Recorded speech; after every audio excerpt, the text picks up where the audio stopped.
Friend ఇప్పుడు వేసవి start అయింది, మన ఇంట్లోకి ఏసీ కొనుక్కుందాం అని మనం అనుకుంటాం. అయితే ఇక్కడ మనం 3 స్టార్ ఏసీ తీసుకోవాలా 5 స్టార్ ఏసీ తీసుకోవాలనేది మనం కన్ఫ్యూజ్ అవుతూ ఉంటాం. సో మనకు అవసరం లేకపోయినా 5 స్టార్ ఏసీ కొని మీ డబ్బును వేస్ట్ చేసుకోకండి. ఎవరు 3 స్టార్ ఉన్న ఏసీ కొనుక్కోవాలి, ఎవరు 5 స్టార్ ఉన్న ఏసీ కొనుక్కోవాలనేది మీకు ఈజీగా అర్థమయ్యేలా ఎక్స్ప్లెయిన్ చేస్తాను. మనం ఉదాహరణగా ఆన్లైన్ లో డైకిన్ ఏసీ గురించి చూద్దాం.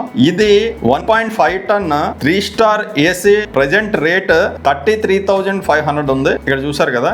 దీనికి సంబంధించినటువంటి 3 స్టార్ లేబుల్ కూడా మనం చూద్దాం. ఇక్కడ ఈ 3 స్టార్ లేబుల్ లో మనం చూసినట్టయితే మనకి సంవత్సరానికి 966 యూనిట్స్ ఇది కన్జ్యూమ్ చేస్తుందని ఈ లేబుల్ ద్వారా మనకు తెలుస్తుంది. ఇదే విధంగా 5 స్టార్ ఏసీ లేబుల్ లో కూడా అదెంత కరెంట్ కాలుతుందో చూసుకుని ఆ వేరియేషన్ ఎంత అనేది మనం చూద్దాం. సో ఇక్కడ చూసారు కదా, ఇది డైకిన్ 1.5 టన్ 5 స్టార్ ఏసీ.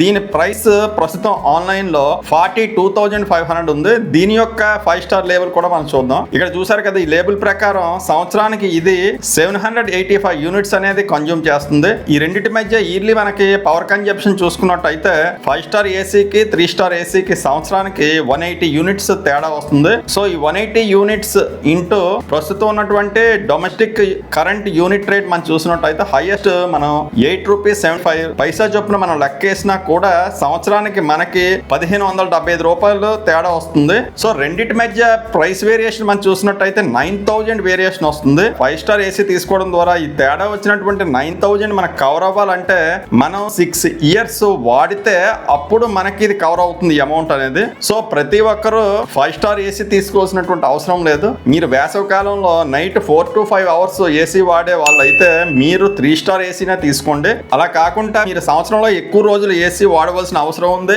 అదే విధంగా రోజుకి 10 అవర్స్ కంటే ఎక్కువ మనం వాడవలసినటువంటి అవసరం ఉందంటే అప్పుడు మాత్రమే మీరు 5 స్టార్ ఏసీని తీసుకోండి. ఈ వీడియో నచ్చినట్టయితే లైక్ చేయడం, షేర్ చేయడం, సబ్స్క్రైబ్ చేయడం మర్చిపోకండి.